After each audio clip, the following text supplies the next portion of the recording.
Byron again at Logis, and today we are with Anna. I am one of the growers up here in the retail section at Logis. and we are going to be tasting a very interesting fruit that we grow here. It's called the miracle fruit or the miracle berry. It's a native bush of Central West Africa, and it has an amazing effect upon the taste buds. The first thing we do is we need to find something very sour, and that is a lemon. And these are our Meyer lemons that we grow here at Logis. And what we first want to do is make sure that you're convinced that this is a lemon. So just take a little taste of that.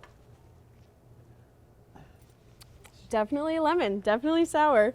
And the miracle fruit are these small berries. They actually have a seed inside, which is fairly large. And what you're going to do is eat the pulp off the outside of it and allow it to kind of settle into all your taste buds on your tongue. They actually taste great, even if you didn't have any lemon. They have a interesting flavor to them.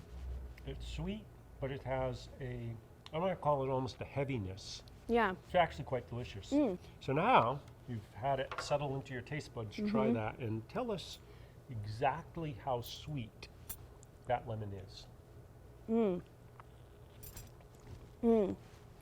It essentially tastes like lemonade in a fruit. It tastes like you would add like sugar to it and have the full lemonade in the fruit. Delicious. Wow. Wow, that's amazing. It's anything that's acidic suddenly becomes incredibly sweet, like vinegar. I mean, my God, that's the sweetest vinegar you'll ever taste. Yeah. Yeah, delicious.